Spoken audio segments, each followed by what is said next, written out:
I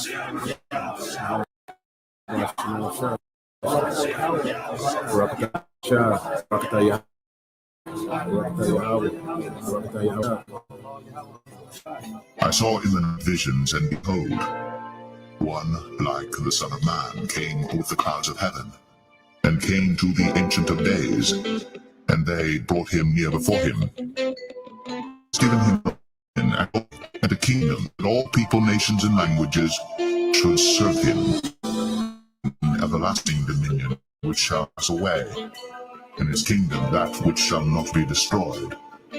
Let this mind be in you, which was also in Christ, who in the form of God thought it not robbery to be equal with God, but made himself of no reputation, and took upon him the form of a servant, and was made in the likeness of men.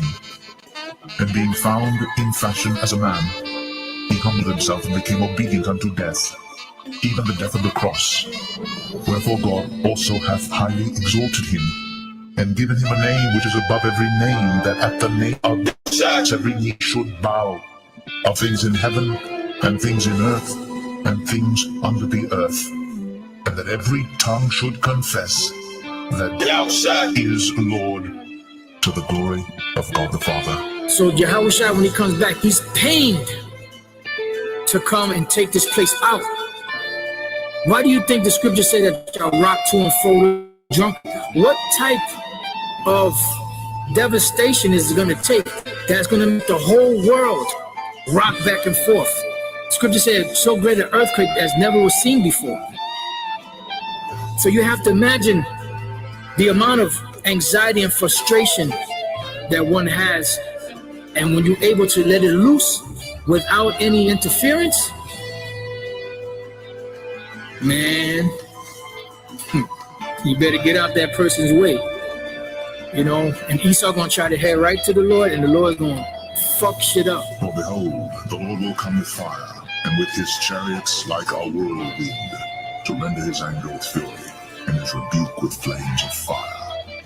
For by fire and by his sword will the Lord plead with all flesh, and the slain of the Lord shall be many.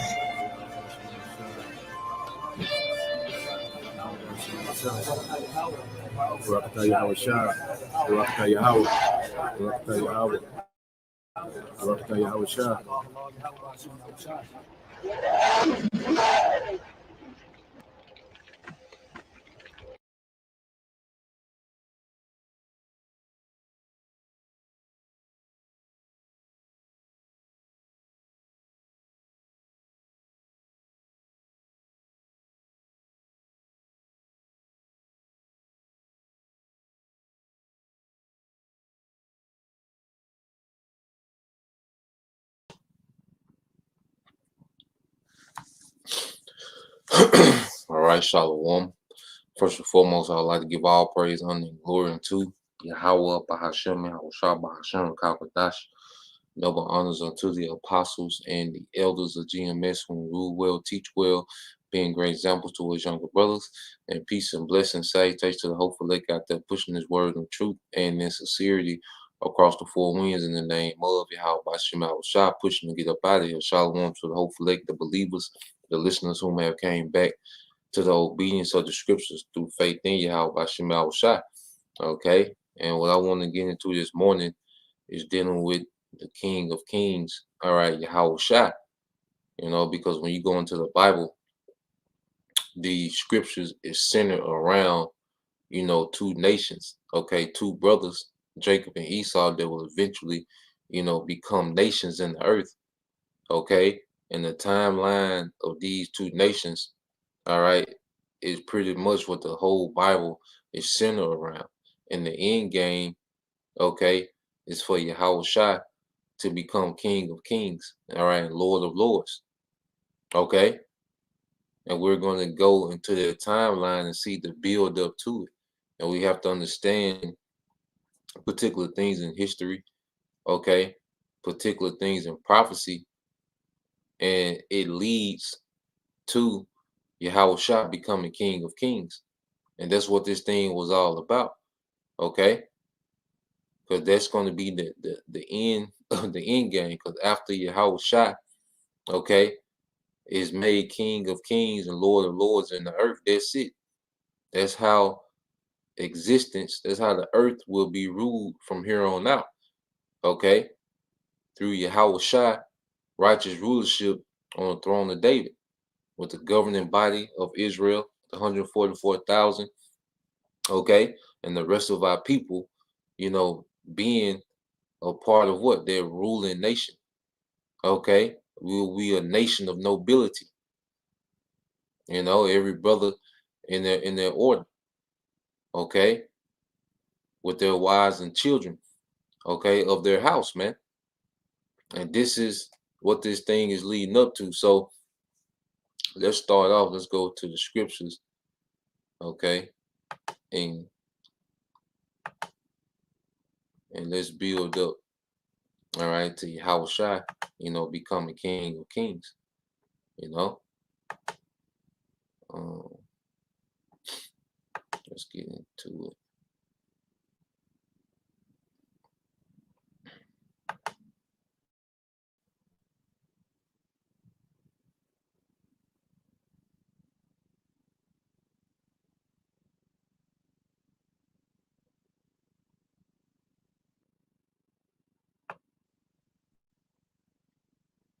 Now let's go, all right, to the blessings of Jacob and Esau, okay.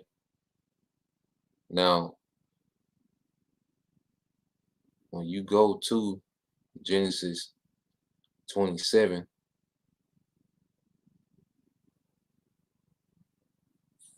all right, when Jacob pretty much supplanted the blessing, but in the spirit, it was Jacob's anyway. That's why Yahweh Shem Shai didn't intervene, when it happened. The Most High didn't intervene when Jacob got the blessing from Isaac because it was ordained. Okay. This is Genesis 27.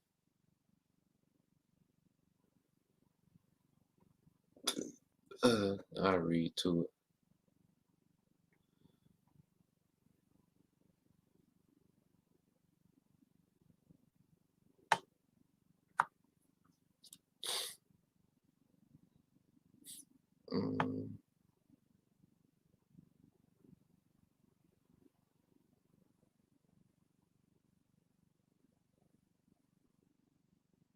And it was all set up in the spirit, I started at 1, I just read down, This is Genesis 27:1. It says, and it came to pass that when Isaac was old and his eyes were dim, so that he could not see, he called Esau his eldest son and said unto him, my son. And he said unto him, behold, here I am. And he said, behold, I am old. I know not the day of my death. Now therefore take, I pray thee, thy weapons, thy quiver and thy bow, and go out into the field and take me some venison, and make me savory meat such as I love, and bring it to me that I may eat, that my soul may bless thee before I die. And Rebekah heard when Isaac spake to Esau his son, and Esau went into the field to hunt for venison and to bring it. And Rebekah spake unto Jacob her son, saying, behold, I heard thy father speak unto Esau thy brother, saying, bring me venison and make me savory meat that I may eat and bless thee before the Lord Yahweh before my death. Okay, so Isaac, sent Esau on a mission, okay, to go what, man, hunt for food and bring it back, and he will bless him. But Rebekah is hearing this, okay, and the spirit had her to put a play together for Jacob, okay. And it says, now therefore, my son, obey my voice according to that which I command thee. Go now to the flock and fetch me from thence 2 good kids of the goats, and I will make them savory meat for thy father, such as he loveth. And thou shalt bring it to thy father, that he may eat, and that he may bless, all right, thee before his death. And Jacob said to Rebekah, his mother, behold, Esau my brother is a hairy man, and I am a smooth man. My father peradventure will feel me, and shall seem to him as a deceiver, and I shall seem to him as a deceiver, and I shall bring a curse upon me and not a blessing. And his mother said unto him, upon me be thy curse, my son, only obey my voice and go fetch me them. So Rachel already, I mean, Rebecca had a play, you know, she pretty much, she like, don't even worry about that. You know, just listen to me. I got you, you know? So you tell the spirit, you know, was on Rachel, not Rachel, it's like Rebecca, okay, to put this together, man. You know, this is what the Lord wanted. It says, and he went and fetched and brought them to his mother, and his mother made savory meat, such as his father loved. And Rebecca took goodly raiment of her eldest son Esau, which were with her in the house, and put them upon Jacob, her younger son.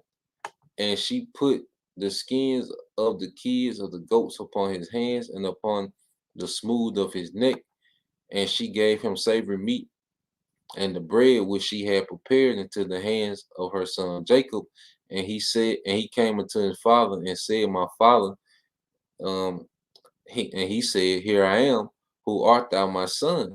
And Jacob said unto his father, I am Esau, thy firstborn. I have done according as thou badest me. Arise, I pray thee, sit and eat my venison, that thy soul may bless me.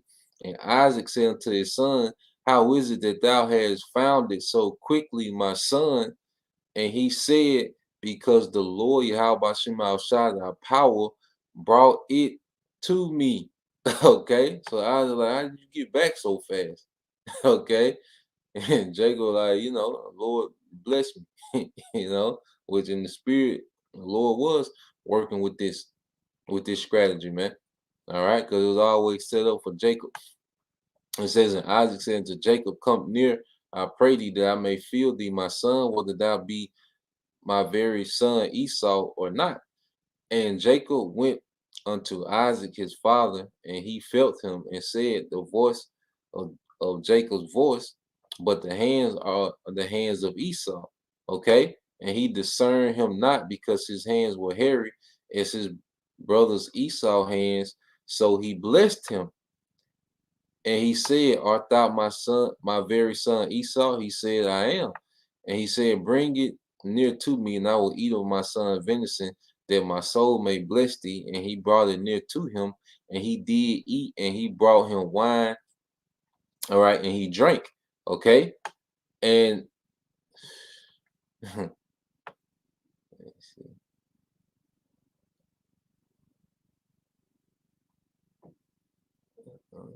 All right, verse 26, and it says, and his father Isaac said unto him, come near, all right, and kiss me, my son.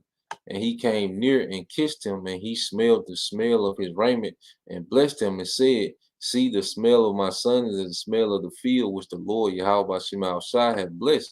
Therefore, the Most High give thee the dew of heaven. So this is Jacob getting his blessing now. Okay, this is Jacob getting his blessing, and really, pretty much, when you go into covenants, okay, covenants will be as an agreement. Okay, and then, you know, when you go into the New Testament, when Yahushua broke bread with the disciples and drunk wine, okay, he proclaimed that it was the new covenant. Okay, this is spiritual, man. Now, when you go to when you read on, now this is Jacob getting the blessing. It says, therefore the Most High give thee the dew of heaven and the fatness of the earth and plenty of corn and wine. Now the dew of heaven, okay, it's pretty much the rulership of the earth, because the dew touches everything. You know, there's nothing that the dew, all right, doesn't cover in the morning, man. Okay. Let's see if they give us any more.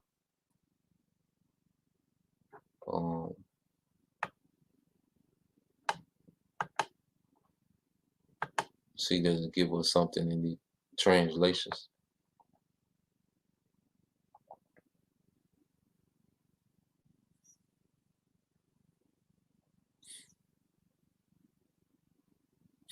All right. Now, in New Living, it says, from the dew of heaven and the richness of the earth. Okay. The resources. You see? May the Most High always give you abundant harvest in grain and bountiful new wine. Okay? So this is rulership, man.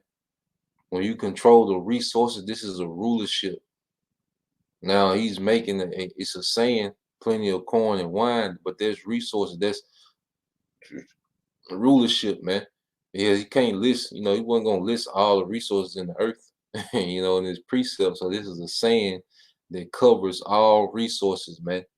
Okay. And if you control the resources, you control the earth. Okay. Let's see.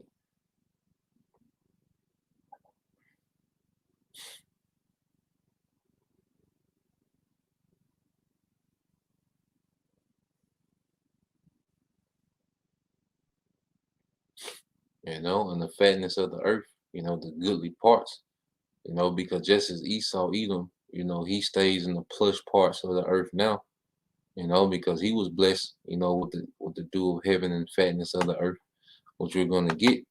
Okay. But one blessing is temporal and one blessing, all right, is eternal.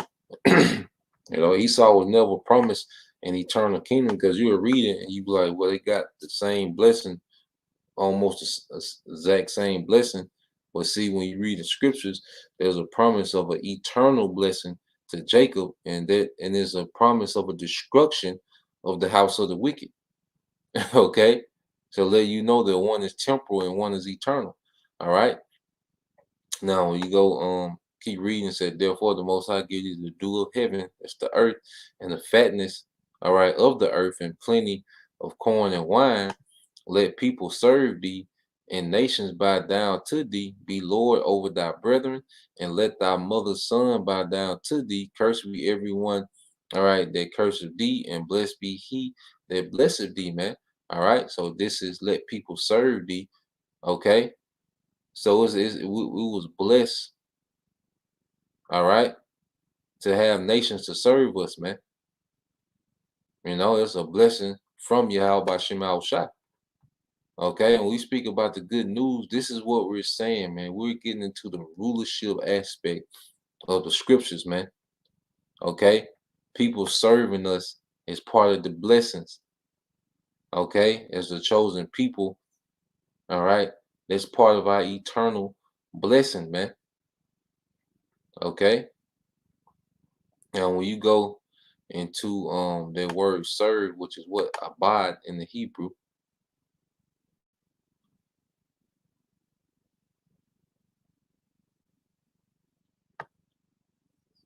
Okay, and what does it say? It says to work, to serve, to labor, to work, to do work, to work for another, to serve another, all right, by labor.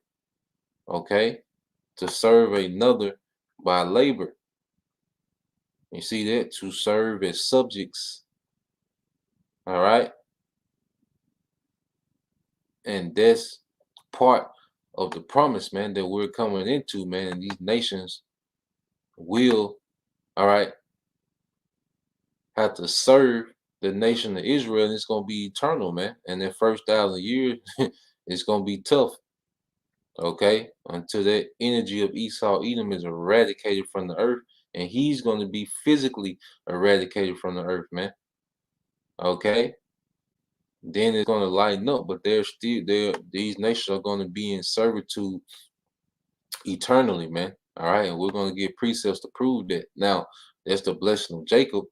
All right, now let's deal with Esau. It says, and it came to pass as soon as Isaac had made an end of blessing Jacob, and Jacob was yet scarce gone out from the presence of Isaac his father, that Esau his brother came in from hunting, and he also had made savory meat and brought it unto his father, and said unto his father, let my father arise and eat of his son's venison, that thy soul may bless me. And Isaac his father said unto him, who art thou? And he said, I am thy son, the firstborn Esau. And Isaac trembled very exceedingly and said, who? Where is he that have taken venison and brought it to me?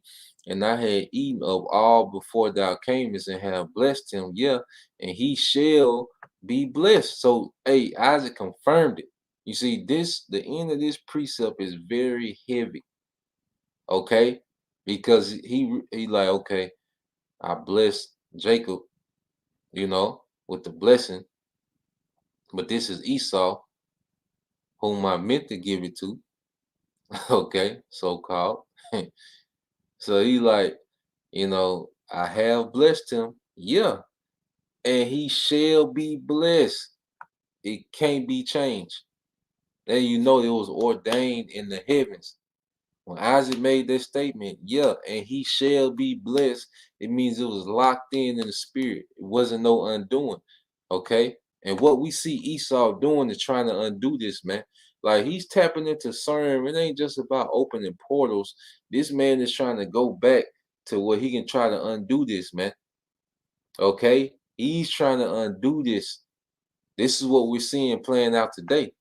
All right, this is why he goes so deep into his science and technology, and he's all into protons and hydro colliders, and this man is really trying to undo this. The guy gene, he's all into DNA. He's trying to undo this, man. Okay, it says, and when Esau heard the words of his father, he cried with a great and exceeding bitter cry, and said unto his father, bless me, even me also, my father. And he said, thy brother came with subtlety and have taken away thy blessing. And he said, is not he rightly named Jacob, which is Yahweh, which is supplanter? For he have supplanted me these 2 times. He took away my birthright. Oh, you sold it. Okay. You sold that birthright. All right. Show you that Esau's a damn liar, man. All right. As a matter of fact, let's get it, man. Okay. Nigga sold the birthright, man. Okay. Cause he didn't have patience, man. Okay, and you didn't, and you Esau had no respect to the birthright. Okay, now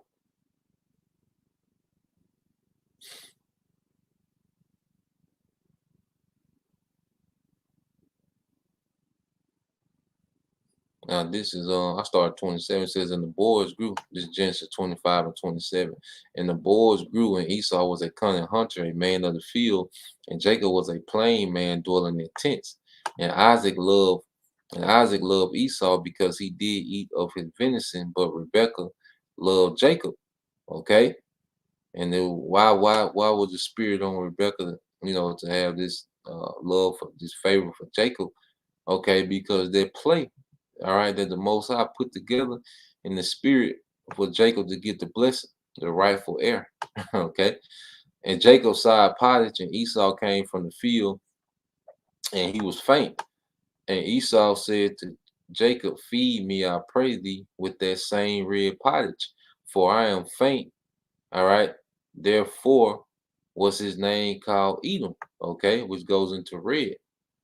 Okay, because the meat wasn't even done. And that same token is a token to these devils today, man. Them bloody ass steaks they be eating, man. That's a token. All right. You got now Edomite. Then you had niggas be trying to do that to try to impress, Esau, Edom, but that's Esau nature, man. Okay. It says, and Jacob said, sell me this day thy birthright. Now, Jacob is asking, he didn't force Esau to do anything. But listen to Esau's response. And Esau said, behold, I am at the point to die. And what profit shall this birthright do to me? And what profit shall this birthright do to me? Okay. So he didn't care about the birthright like that. He was concerned about the right now. He sold out. Okay. He sold the birthright for a meal, for instant gratification, man. Just as he gets Jake to do today. Okay? And showing you that this is the always been the spirit of these Edomites. Let's get that in Job. Okay? He said, what profit is it? He said, what profit the birthright to me?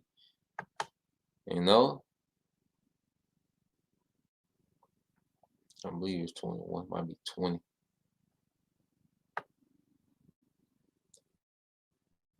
Job 21, all right, and 14. I start at 13. It says they spend their days in wealth, and this is Esau Edom, always concerned about the now, and in a moment go down to the grave.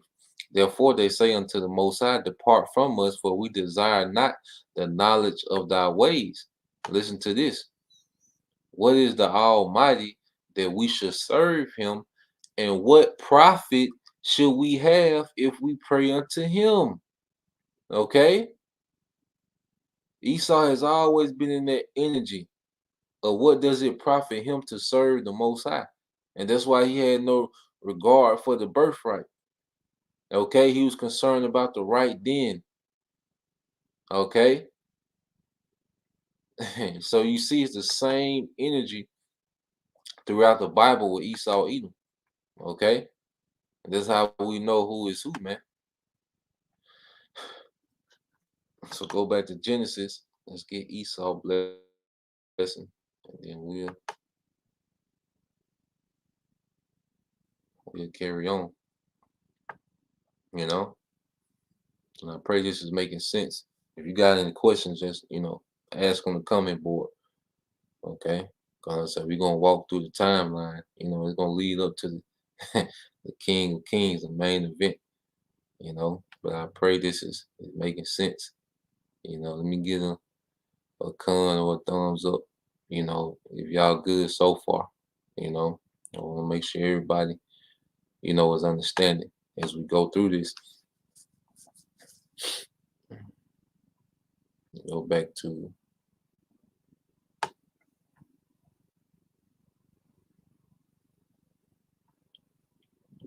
Genesis.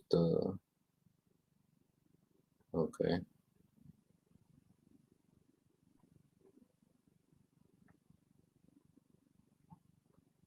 All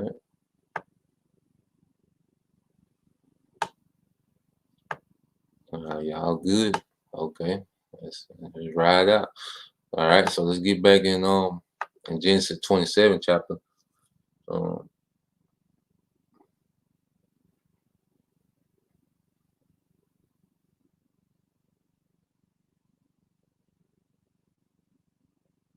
right. So this is Genesis 27. Okay. And 34. It says, and when Esau heard the words of his father, he cried with a great and exceeding bitter cry, and said unto his father, bless me, even also my father. And he said, thy brother came with subtlety and have taken away thy blessing. And he said, not his name rightly called Jacob, for he has supplanted me these 2 times. He took away my birthright. That nigga lied. And behold, now he have taken away my blessings. And he said, hast thou not reserved a blessing for me? And Isaac answered and said unto Esau, behold, I have made him thy Lord. Okay. So Isaac is telling Esau that Jacob is your Lord. Okay. Let's get this word Lord.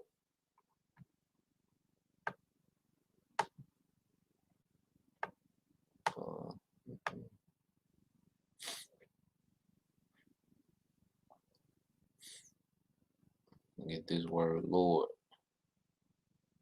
And Esau hate this, man. Good grief.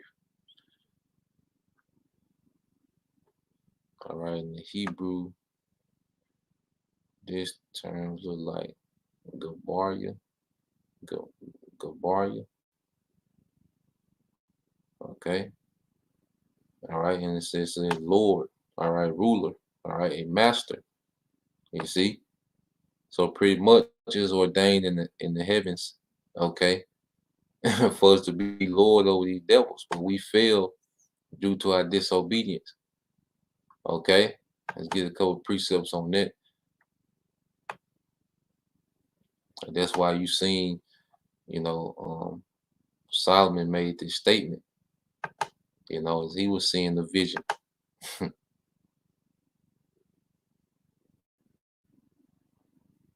There you go, Sirach 10, okay, and 5. It says, There is an evil which I have seen under the sun, which is in the earth, as an error which proceeded from the ruler. Folly is set in great dignity, and the rich, all right, sit in low place. I have seen servants upon horses, okay, in positions of power. Esau, Edom, okay, is a damn servant, and princes walking as servants upon the earth, man. So we're in the position of servants walking upon the earth, but we're really princes, man. Okay, and it was ordained in the heaven for us to be lords, but our disobedience made us the tail and not the head. Okay, but obedience is going to bring us back to the head. Okay, let's get this. You know, we always get this and we get back. This is Psalms. All right, 1.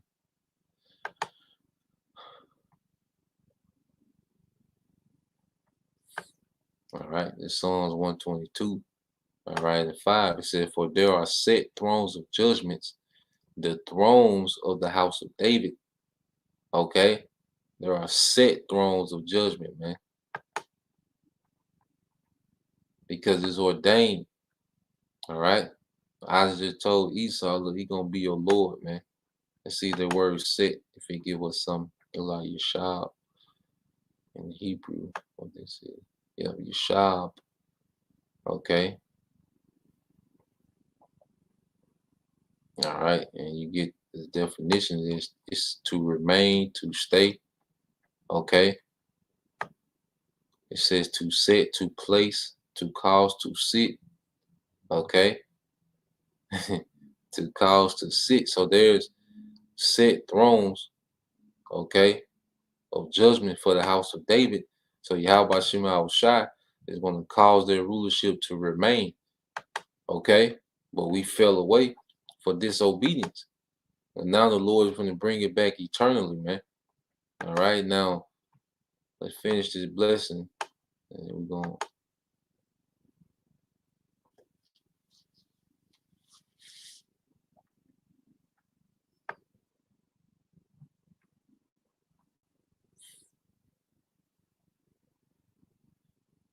All right. This is Genesis 27:37. Isaac answered and said to Esau, "Behold, I have made him thy Lord, and all his brethren have I given to him for thy servants." Okay, your whole nation. Okay.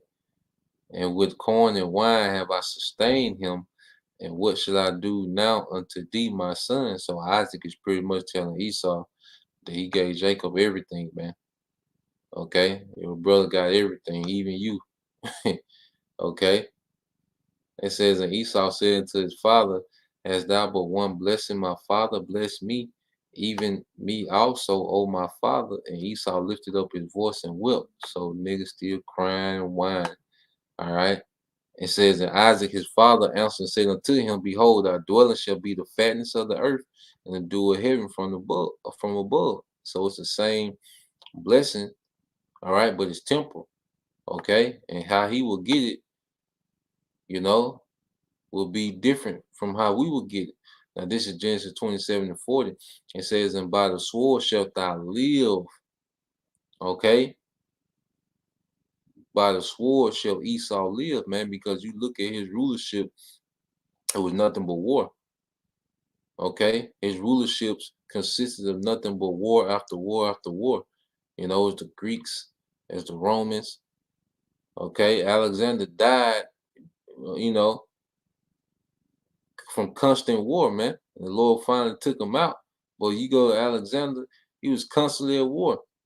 Okay, the Romans, they was constantly at war. You see, during the Renaissance, man, this man was constantly at war, man. He lives by this sword. You see, when you go to the time of David, when David conquered and handed the kingdom to Solomon, Solomon had peace. Okay, because the war was won. You see, but this man is always at war. You know, even when people, all right, matter of fact, Let's get this in Psalms. You see, when everything was put under Solomon's feet, you know, Solomon was chilling. With this guy here, okay, let me find it.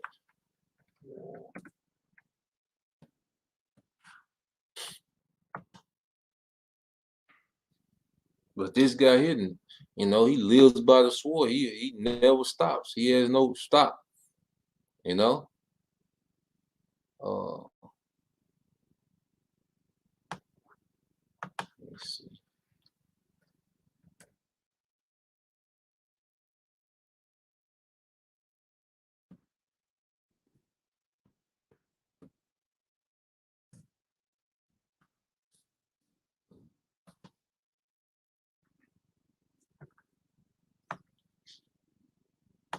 All right, this Psalms. All right, 55 and 20. It says, he put forth his hands against such as be at peace with him. He have broken his covenant. And that's how Esau Edom gets down, man. Let's read a little bit more. So you can be at peace. You can be subjugated to this man, and he will still make war with you, man. Okay? So let's read again. He have put forth his hands against such as be at peace with him. He have broken his covenant. The words of his mouth were smoother than butter, but war is in his hearts. His words were softer than oil, yet were they drawn swords. Why? Because it was said he will live by the sword. Okay? Because pretty much these nations have been tapped out to Esau Edom. You know, nation didn't want no smoke with Esau, man. You know, as he was coming into power. All right. But this man was always at war. He was always looking for a reason and excuse to pull out the sword, man. You know, and we're seeing why. Okay. And by thy sword shalt thou live and shalt serve thy brother. Okay. And it shall come to pass when thou shalt have the dominions, thou shalt break his yoke from off thy neck. Okay. Because we had Esau Edom, you know, in captivity, you know, before. Okay. But eventually he will break their yoke and he will come into power, man. Because when you look at the earth, it's a power struggle between Jacob and Esau, man. Okay. And these other nations will get involved and they will have rulerships, you know, from here and there. Okay. But the main power struggle is with Jacob and Esau, man. Okay. And this is the energy that Esau has had since then. And Esau hated Jacob because of the blessing wherewith his father blessed him. And Esau said in his heart, the days of mourning for my father in hand, then will I slay my brother Jacob. Okay. So this is the energy that Esau has kept since that time. All right. And these elites understand the blessing that we have. The elites know that we have an eternal blessing that's promised. This is why they're so hardcore to try to, you know, go back in time and, you know, change the DNA of everybody and, you know, do these things. He's trying to upset that blessing, man. Okay. And when you go into the different time periods, it was always leading up to this time. Okay. When you go to Hebrews, no, it's 11. It's a lot. Hebrews the 11th chapter.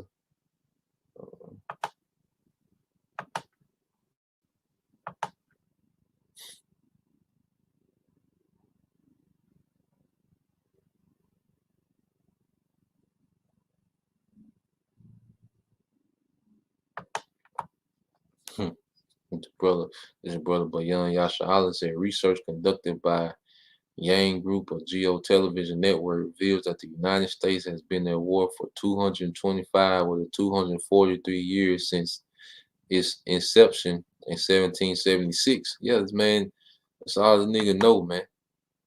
Okay, he lived by that sword, man. You know, when he wants to make a change, Everything that this man peace, like the brother L.R. Warm in Birmingham say, this man has peacekeeping troops. Okay, nigga send a Navy destroyer to your coastline in the name of peace, man. Okay, that's all he know, man. He built. That's how he built. Now you go to Hebrews 11:20 said, by faith Isaac blessed Jacob and Esau concerning things to come, and it was for this time. By faith Isaac blessed Jacob and Esau concerning things to come, because it will come down to Esau being in power at the end. Okay, he's in the fulfillment of his blessing. Okay, going back to Genesis 27, and then we would come into the fulfillment of our blessing through taking Esau Edom's empire down, and we're going to prove it. Okay, so let's deal with Esau Edom now. Let's go here. You have to understand, a little history.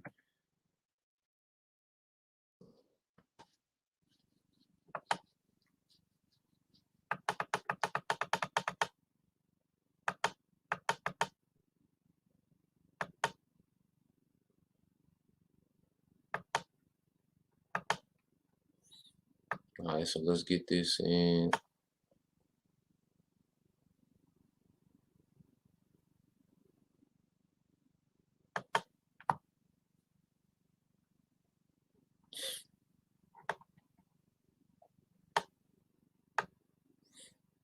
Now, fam, get this in Daniel first, then we go there. So when you go to the book of Daniel, okay, and what we're going to see is the same narrative, okay, always playing out. All right. Now, when you go Daniel, the 7th chapter, it goes to the vision of the 4 beasts. Okay. And you have, the Assyrian Babylonian Empire, the Medo-Persian Empire. All right. The Greeks, which is the leopard. Okay. And then you go, all right, into the 4th beast. Okay. This is Daniel 7:8, and this was the pagan Roman Empire. It says, I considered the horns and beheld, there came up among them another little horn. Okay, matter of fact, I started 7. So like, this is Daniel 7:7. Says, after this I saw in the night vision, and behold, a 4th beast, dreadful and terrible, and strong exceedingly, and it had great iron teeth. Okay, the great military of the ancient pagan Roman Empire. It devoured and break in pieces and stamped the residue with the feet of it. Yeah, because that Roman Empire was just consuming, other empires through war. Okay, and were making them tributary. And it was diverse from all the other beasts. Yeah, it had the Senate. Okay, it had the political parties. It had Caesars. Okay, it had elected officials. Okay, because these other empires, they had what you call monarchies, man. And the monarchies ruled through patriarchy, all right, of the king. Okay, and the kingship will be will go through what? The lineage of that king. Okay. And it says, and it had great iron teeth, and devoured and break in pieces, and stamped the residue with the feet of it, and it was diverse from all the beasts that were before it, and it had 10 horns, man. That's those 10 vessels. Okay. Of the ancient pagan Roman Empire, when you go into like the Vandals, the Franks, the different vassals, that will receive benefits of, being in league, with the Romans, just like these nations receive benefits today of being in league with the NATO and the EU. Okay, so this is that 7 beasts, that pagan Roman Empire. Now I'm gonna leave it there, and I'm gonna go to Revelation. I'm gonna come back to Daniel. Now, when you go to Revelation, all right, 13th chapter.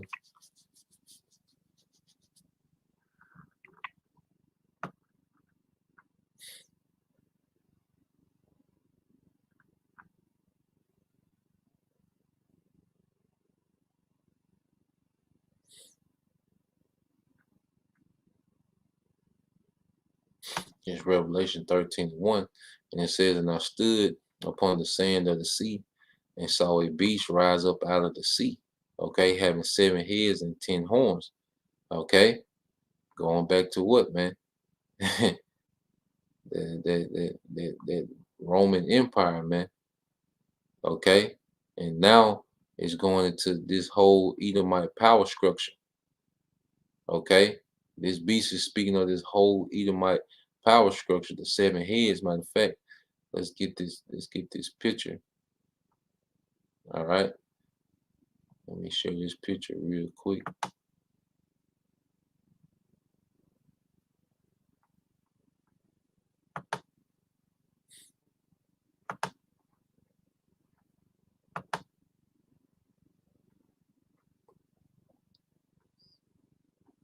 This is their beast. Okay, this is pretty much, like I say, Esau's power structure throughout his existence. You know, like brothers say, this serpent, turned into a 7-headed dragon with 10 horns, man. All right, let me see if I can. Okay, let's see.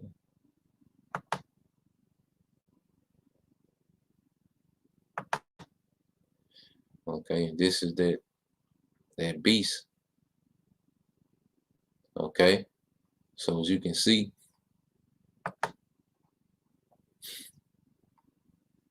you have Germania Major. All right, the Romans, the French. Okay, the Spanish, Germania Major. Okay, the British and the Greeks. Okay, and then when you go into the 10 horn nations, you have Belgium, Denmark, French, Italy. All right,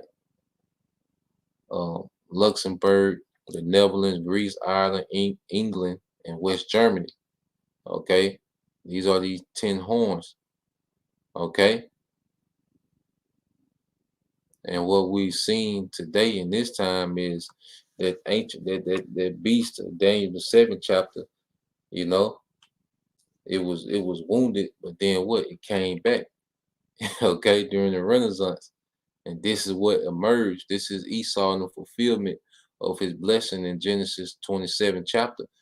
The dew of heaven and the fatness of the earth, it was fulfilled through this beast system.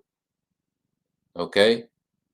This is Esau Edom fulfilling that blessing in Genesis 27 chapter through this beast system. Okay? Now,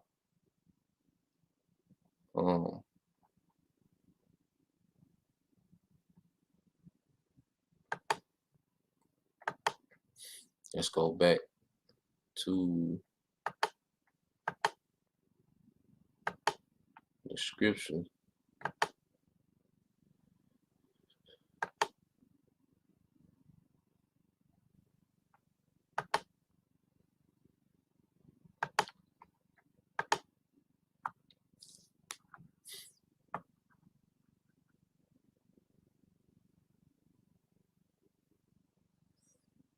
All right, this is Revelation 13:3. And it says, "And I saw one of his heads." Remember, we seen the head. Okay, one of the heads was the Romans, as it were wounded to death, and his daily wound was healed, and that was during the Renaissance. Okay, and all the world wondered after the beast. Yeah, because when you go to Micah, because his head was wounded during the Dark Ages, and it was healed during the Renaissance. Okay, because there was a seal put on Esau Edom where he couldn't come into power. Okay, and that pagan Roman Empire became what they call the Holy Roman Empire, ran by Jake. All right, and what they call the Dark Ages. You see, Constantinople. Which that's a history. You can research. You go into Constantine. What they call Constantine the Great. And his sons, and the dynasty that they had called the Holy Roman Empire. But that's when Esau, all right, he was wounded. The pagan Edomite Roman Empire, was wounded.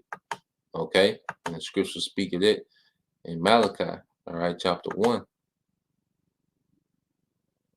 So now we're living in the period of that great wound was healed. Now we're living in the period where that wound that was healed is ruling in the earth, man. Okay, this beast system. Okay. Now this is Malachi 1:1. And this is proof that what the Bible is centered around, okay, the Jacob and Esau. Okay, the rivalry of Jacob and Esau. Okay. It said the burden of the word of the Lord, Yahweh Shema Shah to Israel by Malachi. It says, I have loved you, said the Lord, Yahweh Shema Shah, yet you say, wherein hast thou loved us? Was not Esau Jacob's brother? So why is Malachi even speaking about Esau and Jacob? Because you gotta remember at this time, we wasn't in power. Okay, this was during the time, of the Persians. Okay, and Esau was not in power. Okay. So why is this being discussed about these two men? Okay, because everything is centered around the rivalry of these two men. Okay, it says, I have loved you, said the Lord, yet ye say, wherein hast thou loved us? Was not Esau Jacob's brother, said the Lord, yet I love Jacob. Okay, and that's why Jacob was blessed. This is letting you know it was set up for Jacob to get the blessing. If the Most High, okay, when you read verse 13, and I hated Esau. So the Most High states that he hated Esau. Why would Esau get the birthright of an eternal rulership? Okay, letting you know it was all set up from the beginning. Okay, and I hated Esau and laid his mountains and his heritage waste for the dragons of the wilderness. Okay, and that's when that's when that Roman Empire, that pagan Roman Empire, received that deadly wound. Okay. It said, whereas Edom said, we are impoverished, but we will return and build the desolate places. Thus said the Lord of hosts, they shall build, which they've done, the Renaissance period. Okay. They shall build, but I will throw down. That's going to be through your house shot. You're going to get it. And they shall call them the border of wickedness and the people against the Lord. All right. Whom the Lord Yahweh Shema Shah have in the nation forever. Now, let's get this here. It was always prophesied that this man would come back into power. Okay. But he will have an end. Now it's a difference between the rulership of Esau and the rulership of Jacob. Now, it's Revelation 21. It says, and I saw an angel come down from heaven. All right, and it's Yahweh Shah who has a spirit, to put nations in captivity. Okay, now when you go also into the history of Septimius Severus, okay, which I think the name goes into the Sever of Seven. A brother can fact check me, if they know what that your brother can put that up there, the meaning of that name Septimius Severus, which was a Jake, who played a major part in the beginning, taking down, pagan Rome. Okay. It says having the key of the bottomless pit and a great chain in his hand. Yeah. And that chain, okay, is what does a chain do? It restricts you. If you put a dog on a chain, that dog has just become very restricted. It's only so much he can do. He only has, based on the length of the chain, okay, that's his restriction. Esau was restricted in his time, man, from what? Being in rulership. Okay, in that bottomless pit, speaking of Europe, because of his lack of resources. And he laid hold on the dragon, that old serpent, let you know that there was also the serpent back in the garden. Okay, and that's why you see pretty much the serpent philosophy ruling the earth. Okay, that anti-Messiah, because the serpent was very anti-Messiah, and that's what he brought to Eve. Okay. So now we see that the earth is being ran by this serpent mindset. Okay. It says, and he laid hold on the dragon, that old serpent, which is the devil, the deceiver, and Satan, the adversary, and bound him 1,000 years. That's when he was impoverished. He was put out of power. Okay. verse 3, and cast him into the bottomless pit, and shut him up, and set a seal upon him, that he should deceive the nations no more, till the 1,000 years be fulfilled. And after this, he must be loosed a little season. And we are within that little season when this man has been loosed. Okay? And when you jump down to verse 8, verse 7, okay? And this is the Renaissance period, when he's loose for that little season. And when the 1,000 years are expired, Satan shall be loose out of his prison. Okay? That's when he started to come back into power, you know. And then all them power moves, you know, especially when you go into like 14. Well, first when the Ottoman Turks, those Edomites took down, you know, Constantinople in 1453.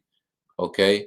And then in that same century, you know, about, you know, 39,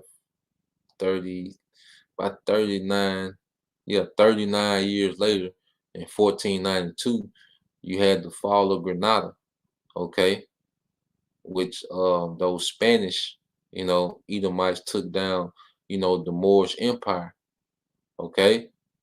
And in 1492, what did you have? Christopher Columbus coming to the New World, so Satan was loosed, okay. And what did they do? They began conquering, all right. And verse 8, and shall go out to deceive the nations which are in the four quarters of the earth. And that's where you have this European colonization, which we're going to get that.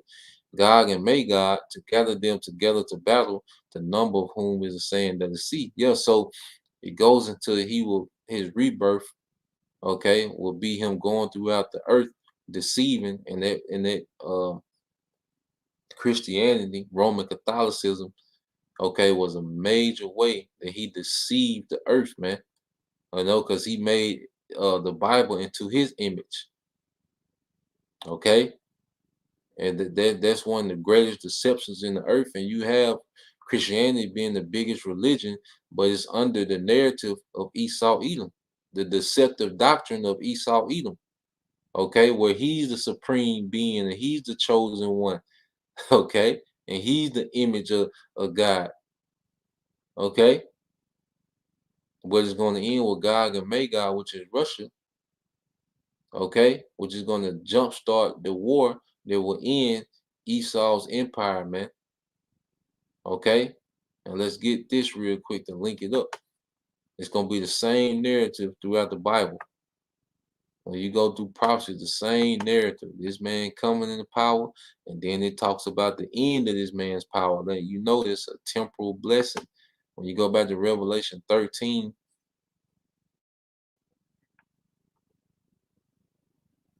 okay, 13:2, and it says, and the beast which I saw was like unto a leopard. And it goes back to the Greeks, because this is the beginning, all right, of Esau, all right, having, you know, a global dominance in the earth was through the Greeks when they took down the Persian, okay. And his feet were as the feet of a bear, which goes back into Russia, because what, your feet represents the end of a thing, okay.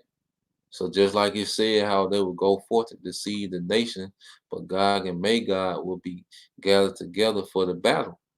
Okay, so the beginning of his empire began with the Greeks. Okay, of Esau really just having a global dominance in the earth. Okay, it was of the known world at that time. Okay, he dominated the known world through the Greeks. All right. And in this time, he dominated the globe, all right, through what, man?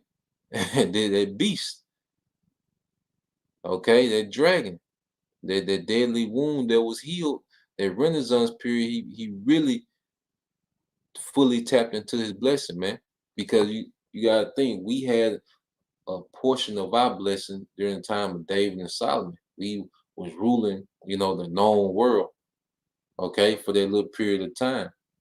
And Esau had a small portion of his blessing as the Greeks and the Romans that was ruling the known world at that time.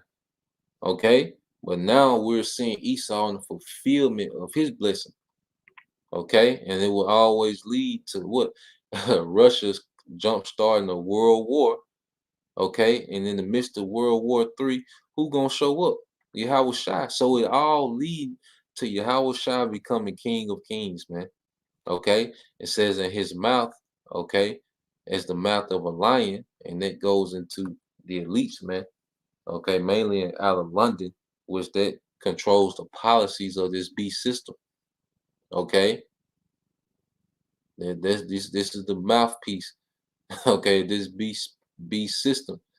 Okay, it says, and the dragon gave him his power and his seat and great authority, man. So they get their energy from the ancient pagan Roman Empire, man. And that's why you see this society is modeled. You know, the infrastructure, the script, the script malls, the gladiators. You know, the modern gladiators, the sports.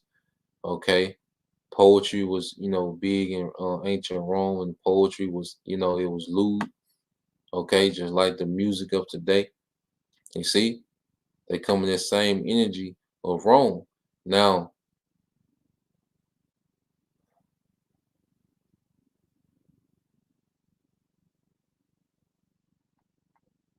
let's read down. All right, this verse 4. It says, and they worship the dragon, which gave power unto the beast, and they worship the beast, saying, who is like unto the beast, who is able to make war with him. And when you love this society, when you love, you're pretty much in love with Rome. Okay, like I say, women's liberations. Okay, the alphabet people. Okay, people love status, people love clout, you know, self worship, all those things is big in Rome. Okay, you know, materialistic minded, you know, like I say, lewdness, you know, fame, you know, all those things were of Rome. Okay, so when you love this society, you're pretty much, you know, worshiping the ancient Roman Empire, man. Okay. It says, and there was given unto him a mouth speaking great things and blasphemy, and power was given unto him to continue 40 and 2 months, which is showing you that his rulership is limited. You know, we're going through these precepts to show you that the scriptures always speak about, you know, a bounds on this man's rulership. You know, I think well, brother can put that in Job 14:5. You know, let's get that in Job. All right. This is the book of Job, chapter 14, verse 5. Let's put that up there. You know, and this is all to show that this man's rulership is limited. Okay. It says, and he opened his mouth and blasphemy against the Most High, to blaspheme his name, his tabernacle, and them that dwell in. And that's what he's been doing within his rulership, man. You know, false images of the Most High, false images of Yahweh Shai, false images of the prophets, okay, and then a false doctrine, okay, that he coupled with the Bible, a false narrative of the scriptures, and that's blasphemy, man. Okay, and it says, and it was given unto him to make war with the saints, which are who? The Israelites, showing you that what the power struggle was always between Jacob and Esau. Okay, because he took down, you know, other nations. Okay, but the head the the main event was always between him and Jacob. Okay, when he came into power during the Renaissance, the first thing he did was start terrorizing Jake. You know, start enslaving Jake.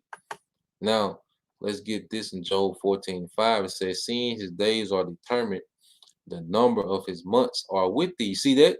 The number of his months are with thee. This man's rulership, all right, has a time expiration on it, man.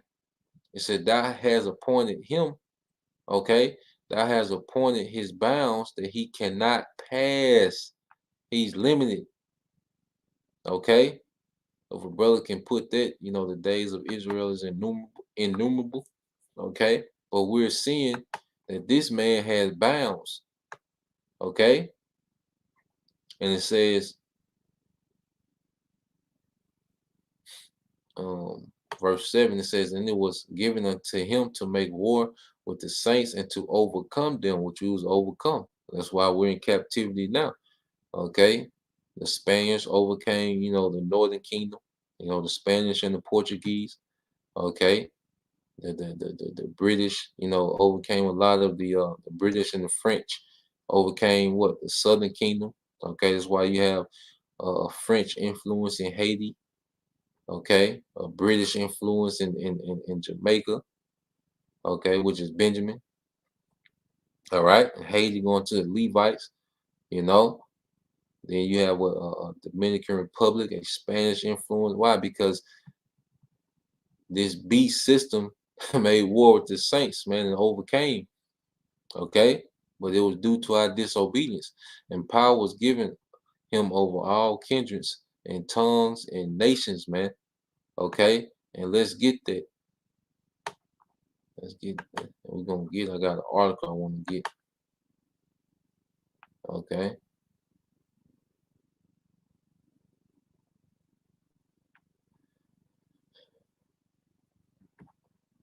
The one brother, it's the brother Bayan Yasha Allah, Ecclesiastes 37 and 25. It said the days of the life of man may be numbered, but the days of Israel are innumerable. The days of Israel are innumerable. Okay, so we're seeing time restrictions and time frames put on Esau's rulership, but the days of Israel are innumerable, and we're going to prove that when we get to Israel. Now, let's get this real quick, and then I got an article I want to pull up, because it said what power was given him over nations, kindreds, and tongues, man. Okay, all nations. Okay, but his prize was when he had us in captivity. Now you go to Revelation 17. Okay. Now it started at 1. It says, and there came one of the 7 angels which has the 7 vials, and talked with me, saying unto me, come hither, I will show unto thee the judgment of the great whore which sit upon many waters, with whom the kings of the earth had committed fornication, and the inhabitants of the earth had been drunken with the wine of her fornication. So he carried me in the spirit into the wilderness, and I saw a woman sit upon a scarlet colored beast, full of names, having blasphemy, having 7 heads and 10 horns. So this is America riding on this beast, which means what? She pretty much is in the power seat, because even when you go to NATO, America, sponsors 75% of all NATO military spending. Okay, and that's why when you seen Trump was in office, he was talking talking noise and throwing his weight around, because he understood that America was pretty much, the superior of all these nations of NATO and the EU. Okay, and it says, and the woman was arrayed in purple and scarlet color, and decked with gold and precious stones and pearl, having a golden cup in her hand, full of the abominations of the filthiness of her fornication. Now, let's get this in Daniel, because it's speaking of what? America. Now, when you go into Daniel, the 7th chapter, America is spoken of as that little horn that would emerge from that 4th beast. Okay? This is Daniel 7 and 8. And it says, I considered the horns and beheld that came up among them another little horn, which is America, before whom were 3 of the first horns plucked up by the roots. Okay, and those 3 horns was the British, the French, and the Spanish. Because as we seen, the British, the French, and the Spanish, they kicked off the slave trade.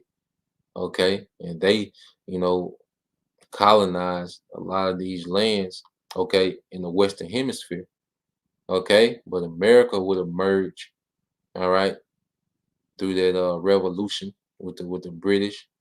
Okay, and then they will have a war with the French, and then they will have a war with the Spanish, and after that, America became, pretty much dominant, okay, in the Western Hemisphere, and they started to pretty much just take hold, all right, of these territories in the Western Hemisphere. Okay, and they became superpower after World War II. All right, now so let's go back to Revelation 17, and this is why America is pretty much the topic when you read Revelation the 17th chapter. America is pretty much the headline of this beast system that we're reading about. Okay, this is Revelation 17:5. It says, and upon her forehead was a name written, Mystery Babylon the Great, the mother of harlots and abominations of the earth. And I saw the woman drunken with the blood of the saints and with the blood of the martyrs of Yahushua. And when I saw her, I wondered with great admiration. Okay, so America is known as what? Mystery Babylon the Great, the mother of harlots, the abominations of the earth. Now, let's get this real quick. Mystery Babylon. Okay, and the mother just goes into the source. All right, source of something. All right, the Greek word matar. Now, when you go, all right, Hebrew origin, babal. Okay, but when you go into it, all right, which is confusion. Now, when you go into it, it says the definition C. It says allegorically of Rome as the most corrupt seat of idolatry and the enemy of what they call Christianity, but ultimately the enemy of righteousness, man. The enemy of Yahushua. Okay, allegorically of Rome. You see that? You know? So America, you know, is coming, is the most Roman influence, you know, nation in the earth, or that ancient, you know, pagan Roman Empire. And you go back into what was happening during Rome, you know, they was putting hell on the followers of Yahushua. Okay? And we coming back into that time. See, but this time there's gonna be a standard. Okay. Then you know that it all goes back to that deadly wound that was healed. Okay, and America emerged, all right, as a superpower. Okay. And it says, and I saw the woman drunken with the blood of the saints. Yeah, because you look at the the genocides and the murder of Israelites that was happening here, like she was drunken. America is drunken off the blood, overwhelmed in it. Okay. Now,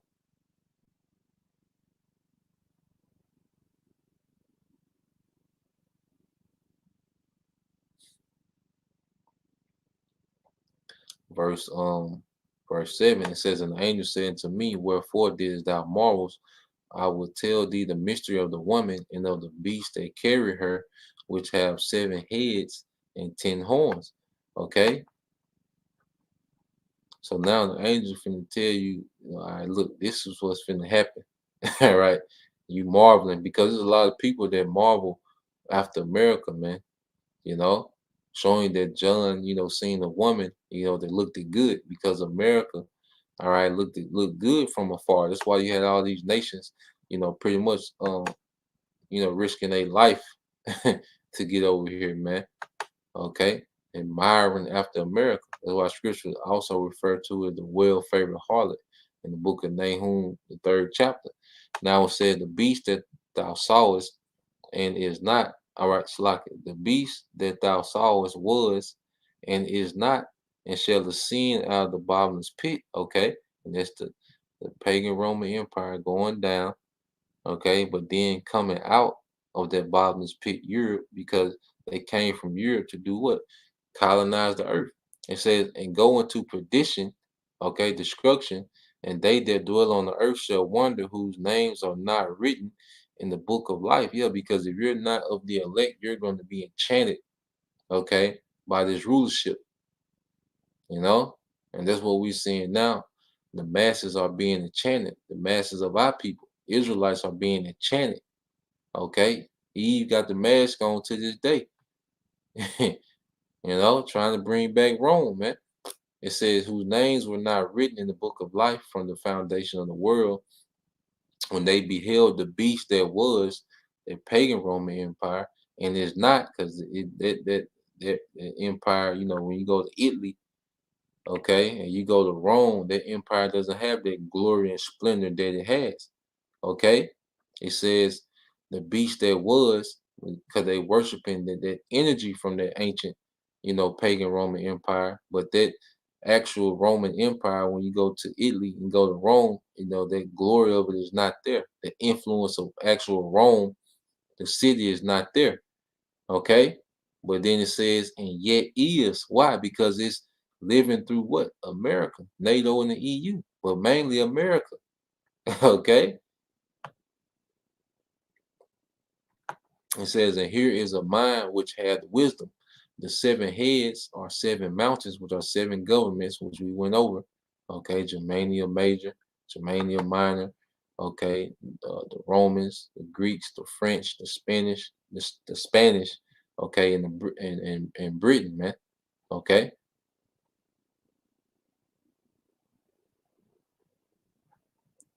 So going back, and it says, so like,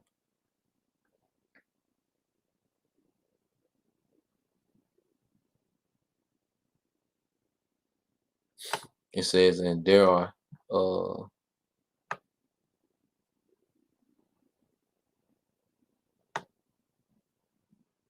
right, read verse 9. It says, and here is the mind which hath wisdom. The 7 heads are 7 mountains on which the woman sitteth.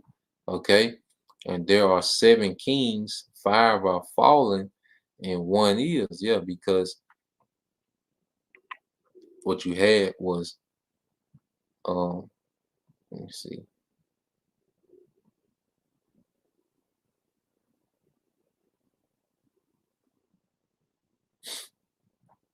Here you go.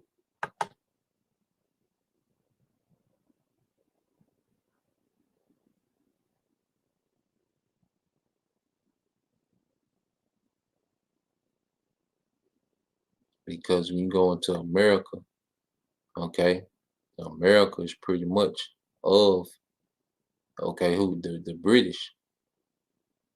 Okay. America is an extension of that British Empire. All right. So you had those other heads, those other governments that would fall. All right.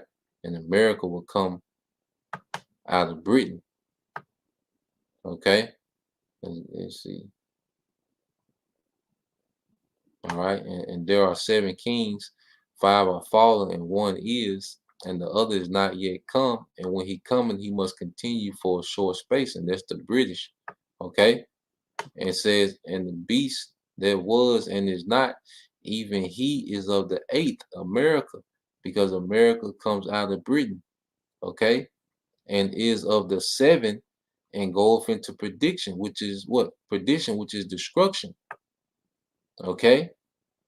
And it says, and the 10 horns which thou sawest are 10 kings, which have received no kingdom as yet, but receive power as kings 1 hour with the beast. And that's these EU nations that benefit from this beast system. Because when you go into it, you know, you have to be allowed to trade on the global market. That's why America is able to put sanctions on all these nations. They're able to put sanctions on Russia, sanctions on Iran, sanctions on China, sanctions on, you know, these nations, okay, because they control global trade.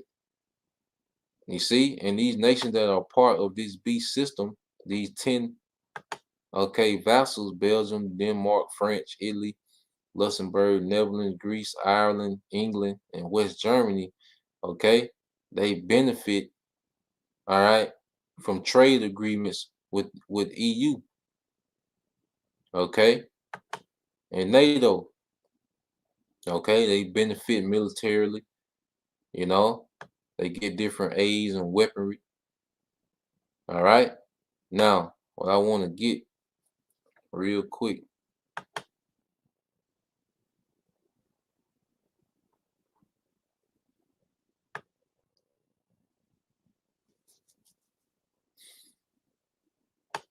I want to get an article to show you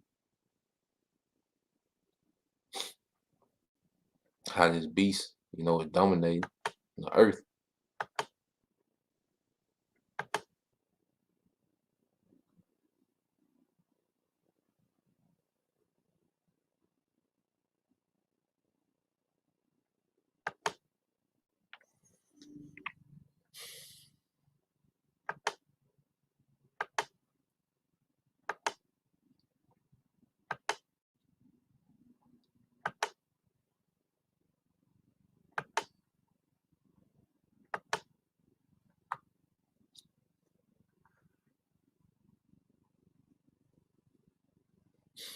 All right, so this is a map. All right, dealing with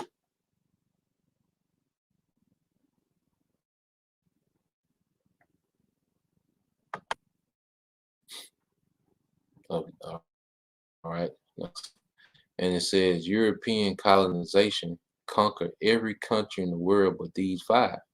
It says it's not a secret that European colonization was vast and often devastating. All right, project that over several centuries put nearly the entire world, okay, under control of one European power or another. But just how vast, all right, but just how vast can be difficult to fully appreciate. It says here to give you a small sense of European colonization, massive scale, is a map showing every country put under partial or total European control during the colonial uh, era, which ran roughly from the 1500s to the 1960s. Only 5 countries in orange were spared. Okay, so when you go here, all right, let me see if I can blow the map up. Let me see how it look. I'm gonna try to blow it up a little bit so y'all can really see. Um,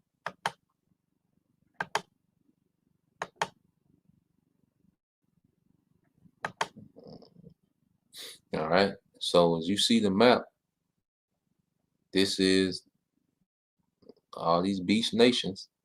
Okay, 10 horn nation that have colonized the earth, man. Okay, you look in the green, this is colonized or controlled by Europe, and the purple in itself, there's Europe in itself. Okay, but look at that, all of this, man. Greenland, Canada, America, Mexico, Central America, South America, Africa, okay, India, all right. Then it says partial European control and influence. You got Saudi Arabia, okay. You got Australia. You see, you got China, all right. And the 5, I think this looks like Iran, uh, Pakistan maybe, okay. But you see that power was given him over all kindreds and tongues, man. This is the fulfillment of him having the dew of heaven and the fatness of the earth. Okay, but as we read, it's limited. Okay, Russia will be stirred up to kick off a war, all right, which will end this man's empire, because that's going to usher in the second coming of Yahweh. It's going to take down all these nations, man. Okay, I just want to show that so we can see, this beast system, a visual of this beast system. Now, let's go from there.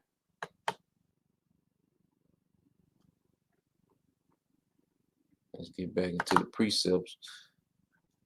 So this is the current, there was a map of the current beast system, that we live in. Okay.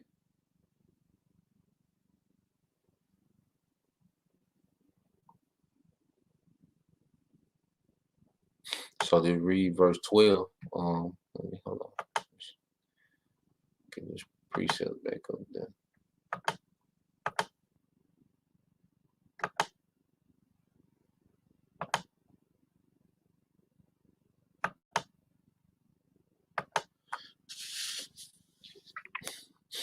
All right, so you go to Revelation 17:12. It says, "And the 10 horns which thou sawest are 10 kings, which have received no kingdom as yet, but receive power as kings 1 hour with the beast." Yeah, and you see how everything has a time period. There's a limited time.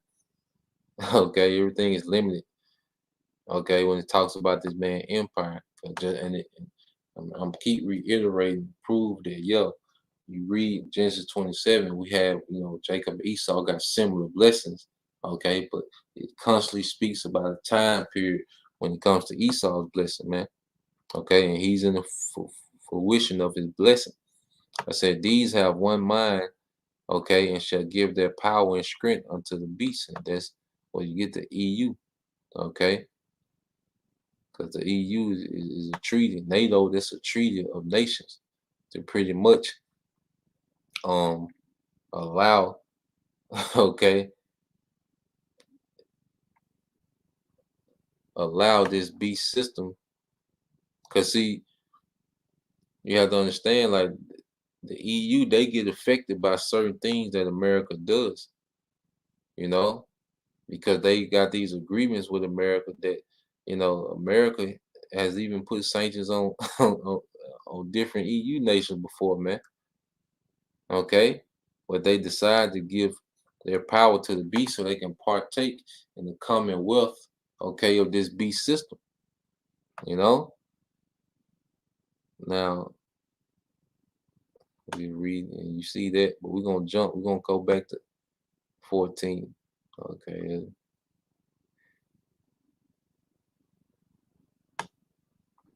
All right, this verse 15 says, "And he said unto them, the water which thou sawest, where the horse sitteth, are peoples and multitudes, nations and tongues.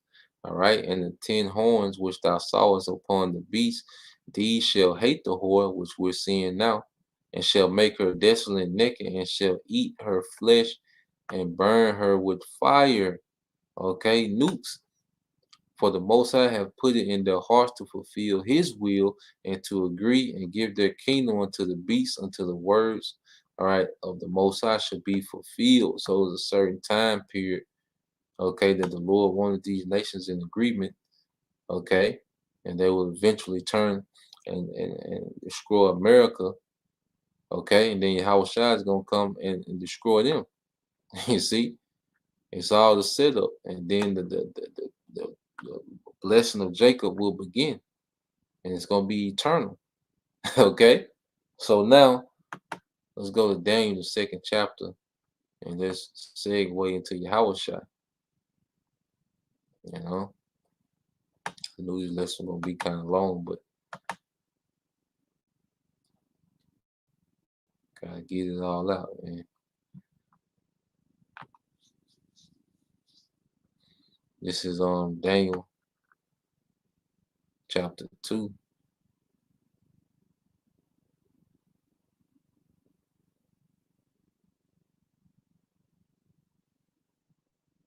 I'll start at 36. Okay. It said, "This is the dream, and we will tell the interpretation thereof before the king." It says, "Thou, O king, art the king of kings." You see that? It's calling Nebuchadnezzar the king of kings. "For the Most High of heaven have given thee a kingdom, power, and strength and glory. And wheresoever the children of men dwell, the beasts of the field and the fowls of the heaven hath he given into thy hand, and have made thee ruler over them all. Thou art thou art this head of gold. And after thee shall arise another kingdom inferior to thee, and another third kingdom of brass, which shall bear rule over all the earth." Okay, and it went into the Medo-Persian Empire. Okay, which is the arms and the chest, of iron, of silver. I mean, okay. But then you have the brass, which are the Greeks. Okay, in which that's going back into that leopard, and that was when Esau first had dominion over the known earth. Okay, and then it goes into Rome. It says, "And the fourth kingdom shall be strong as iron." All right, for as much as iron breaketh in pieces and subdueth all things, and as iron thou, and says, and as iron that breaketh all these, shall it break in pieces and bruise. And that was that Roman Empire. All right, the legs of iron. Okay, and it says, "And whereas thou sawest the feet and toes, part of potter's clay and part of iron," and this is the revamped Roman Empire of the NATO and EU. "The kingdom shall be divided, but there shall be in it of the strength of iron some strong nations. For as much as thou sawest iron mixed with miry clay." So you have some strong EU nations and some weak. Okay, and you seeing what the division amongst these EU nations. Okay, that's why you had the Brexit, a few years back. And then you have other discrepancies with these EU nations. You got Germany pretty much, on the low. They, side with Russia, okay, making deals with, pipeline deals with Russia. Okay, some EU nations don't like that. So it's division. Okay, and it says, "And as the toes of the feet were part of iron and part of clay, so the kingdom shall be partly strong and partly broken." Okay, now it says, "And whereas thou sawest iron mixed with miry clay, they shall mingle themselves with the seed of men, but they shall not cleave one to another, even as iron is not mixed with clay." Now, this is the point. "And in the days of these kings shall the Most High of heaven set up a kingdom." See, now we're going to the transition. Because remember, if a brother can put that in, Second Ezra chapter 6, verses 7 through 8. See, now we're going into the transition. We went into the history of how Esau became a global dominant superpower and fulfilled his blessing. Okay, now let's transition to Yahushua. Okay, in the days of these kingdoms. So in this time will be the transition from the rulership of Esau to Jacob. In this time, we're gonna be Lord over Esau in this time. Now we finna come into the fulfillment of our blessing, man. The dew of heaven and the fatness of earth. Okay? And it says, "And in the days of these kings shall the Most High of heaven set up a kingdom." Now listen to this, "which shall never be destroyed." When we talk about Esau, Edom's rulership, there was always a time restraint on it. But when it talks about the kingdom of heaven, the kingdom of Israel, okay, what did it say? "Which shall never be destroyed." Okay? It says, "And the kingdom shall not be left to other people," because when you go into empires, pretty much power isn't destroyed, it's just transferred. Okay, the Babylonians pretty much absorbed the Assyrian Empire. The Medo-Persians pretty much absorbed the Babylonian empires. Okay, the Greeks, they came and absorbed the Persian Empire, and the Romans came and absorbed the Greeks. Okay, but see, this kingdom says what? "And the kingdom shall not be left to other people." All right, the kingdom, all right, that we're finna come into, it'll never be absorbed by another people, but it shall break in pieces and consume all these kingdoms, and it shall stand forever. Okay, and it shall stand forever. All right, in the days of these kings. You see that? This is Second Ezra 6 and 7. It says, "Then answered I and said, What shall be the part and asunder of times, or when shall be the end of the first and the beginning of it that followeth?" See, Esau is the first, and we're witnessing the end of the first. Okay, because Esau is the first nation to have global dominance, man, over the whole globe. Okay, as we've seen during the European colonization. Okay, but now we're coming to the time of the beginning of it that followeth. Okay, this is why scripture said, "In the days of these kings." Okay, and it says verse 8, it says, and he said unto me, from Abraham unto Isaac, when Jacob and Esau were born, the same narrative, the two main characters.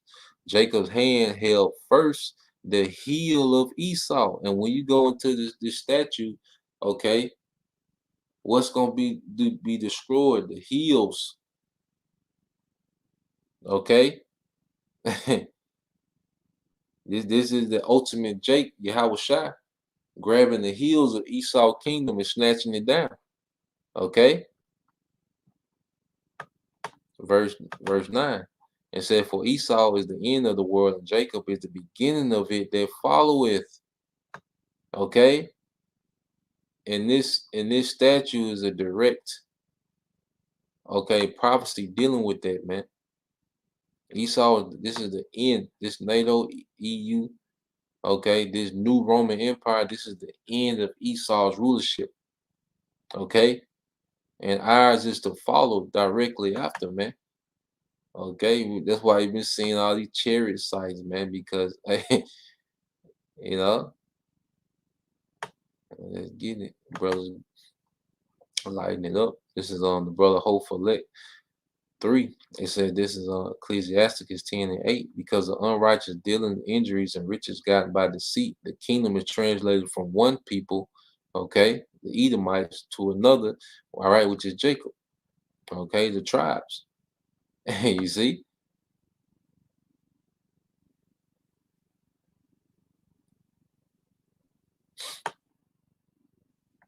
So let's go back, you know.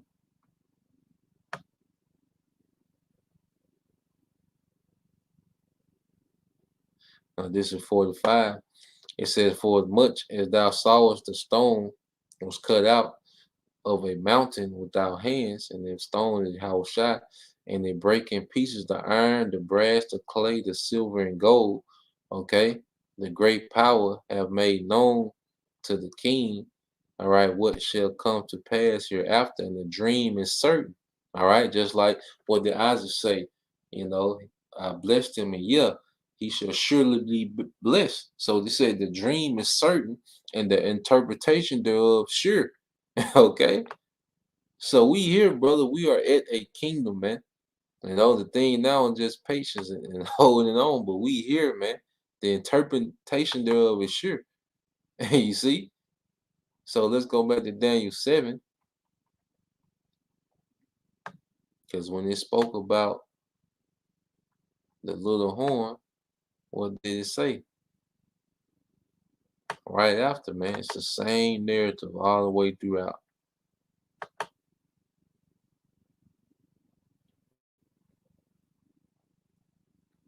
The rise, okay, of wickedness, the destruction of wickedness, and the righteous kingdom to follow after, man.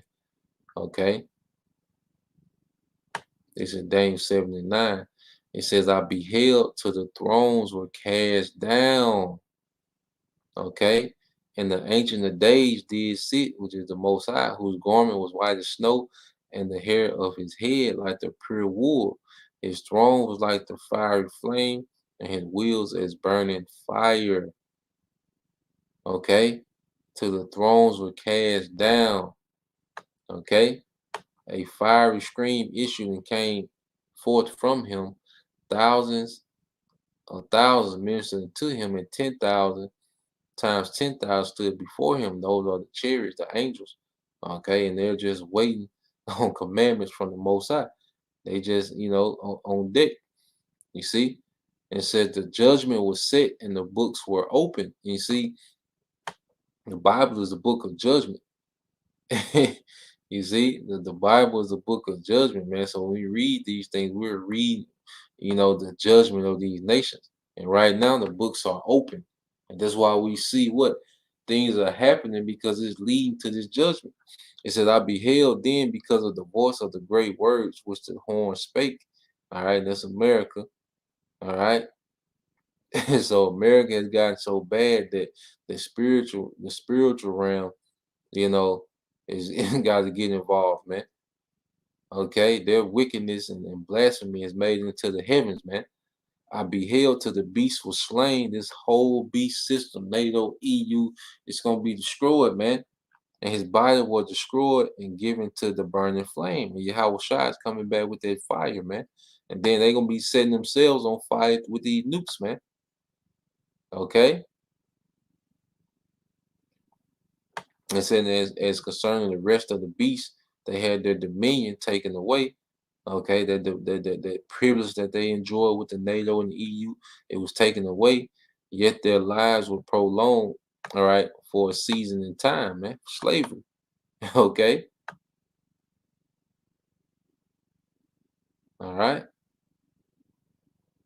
Now you go to verse 14. Says, I saw in the night visions and beheld one like the Son of Man came with the clouds of heaven and came to the Ancient of Days. How was Shai being brought to his father? Okay. It says, and they brought him near before him, and there was given him dominion and glory in the kingdom that all people, nations, and languages should serve him. And then Esau had that blessing. You know, you read in Revelation 13, you know, that he had power over all kindred, tongues, and nations. He had it, but it was temporal. Yahweh Shai, all right, is eternal.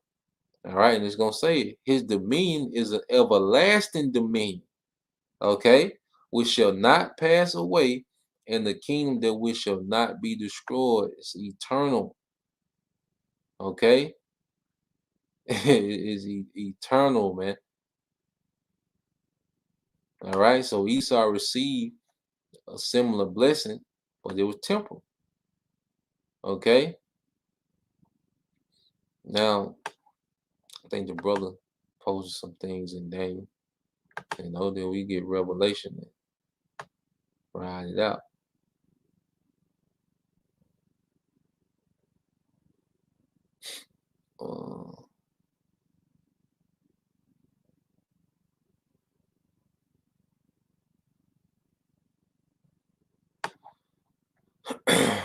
Let me get down to Daniel.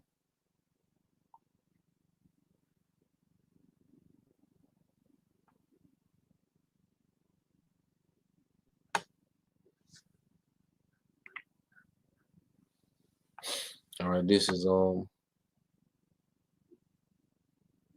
Daniel 7 and 19.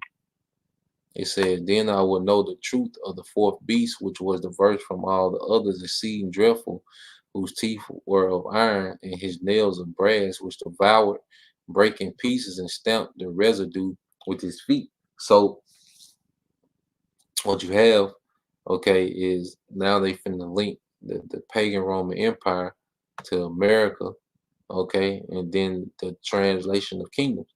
It says, and the 10 horns that were in his head, and of the other which came up, before whom 3 fell, all right, and the other horns America, all right, even of their horn they had eyes, and their mouth that spake very great things, whose look was more stout than his fellows, speaking of America. I beheld, and the same horn made war with the saints and prevailed against them. Okay, going back to what you know, the Renaissance period, when all right, Esau came back into power and enslaved the tribes, man, you know, and eventually colonized the earth. Okay, until the Ancient of Days came and judgment was given to the saints of the Most High, and at that time that the saints possessed the kingdom. That transition, man. Okay, now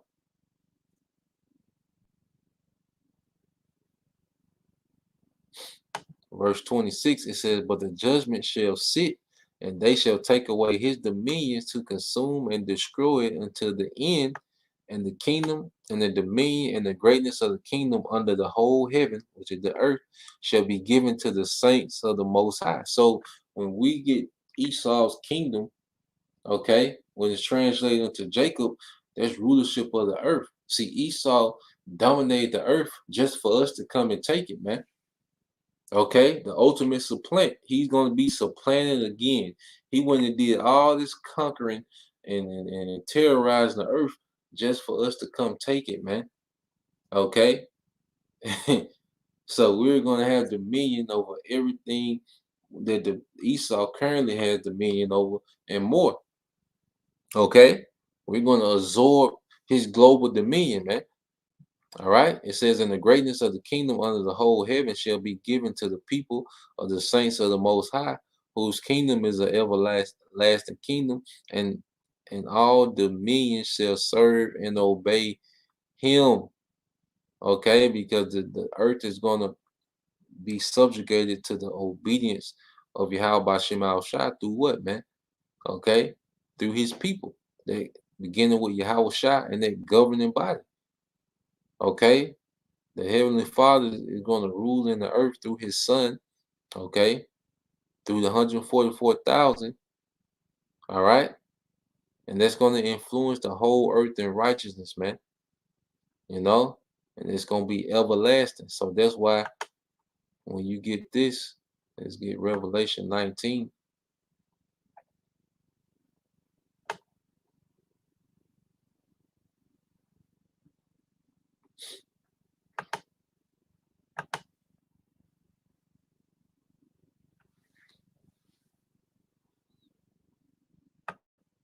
All right, Revelation 19.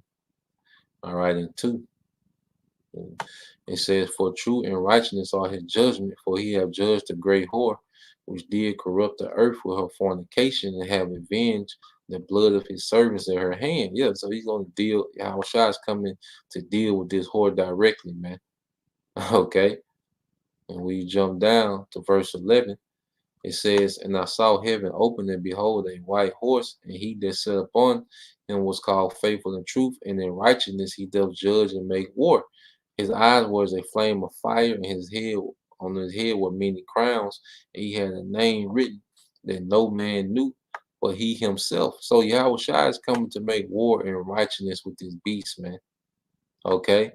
This is the prelude of Adam and the serpent. Okay? The serpent has grew into a seven-headed, dragon with 10 horns. And Adam is now, okay, Yahweh Shai. Okay, King of Kings, Lord of Lords. Okay. And it says, "And he was clothed with a vesture dipped in blood, and his name is called the Word of the Most High." Now he's not going to have a bloody vesture. Okay. That's symbolic that he's coming to shed blood with war, with their righteous war. Okay. It says, "And the armies which were in heaven followed him upon white horses, clothed in fine linen, white and clean, and out of his mouth goes a sharp sword, that with it should smite the nations, and he shall rule them with a rod of iron, and he treaded the winepress of the fierceness and the wrath of the Almighty power. And he had on his vesture and on his thigh a name written, King of Kings and Lord of Lords." Okay, he's coming back to be the true King of Kings and the Lord of Lords, man. Dominion over all authority. Okay, and it says on his thigh, it means on his garment, because in the ancient world, you a man of status, you will have your rank on your garment. Well, his rank is the King of Kings and Lord of Lords. Okay, so let's get this in Revelation. Got 2 more in Revelation. We'll close it out. So when you go back to Revelation 17, all right. When Esau was built up just for Yahweh Shai to come run through it, man. Okay. Now it goes into the victory of the Lamb. It said these, and it goes into what? It's going to the EU, NATO, and America. "These shall make war with the Lamb, and the Lamb shall overcome them." Okay, because what does the scriptures say about how he overcame the saints? Okay, but when Yahweh Shai comes, the Savior, we're going to overcome him. Just like he said about Gad, the troop shall overcome, but Gad shall overcome at the last. That's going to be through Yahweh Shai.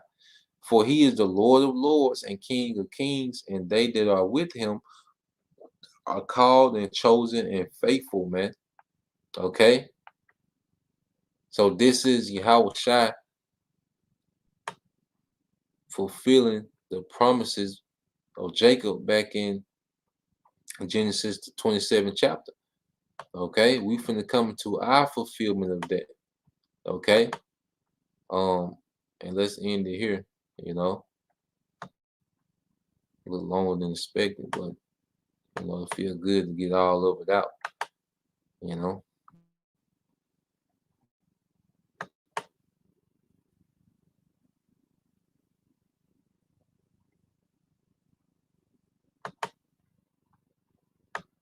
This is Revelation 11 and 14. It said the second woe was past, and behold, the third woe cometh quickly. Okay, and the third war is the third world's war. Okay, and the seven angels sounded, and there was great voices in heaven saying, the kingdom of this world are become the kingdoms of our Lord and of his anointed, and he shall reign forever and ever. Yeah, so the kingdoms of this world, which Esau Edom is pretty much the Lord over all the kingdoms of this world. But it said, look, the kingdoms of this world are become the kingdoms of our Lord, Yahushua, and his anointed, okay? And he shall reign forever and ever, everlasting, man. Okay. So I just want to go into that, man, and and build up, you know, what where we at in prophecy, man. Okay. And we in a time with a great transition of power, man. Okay. To Yahushua. So this beast system, okay, is set for a fall, man. Yahushua is about to come conquer this beast system, man. Okay.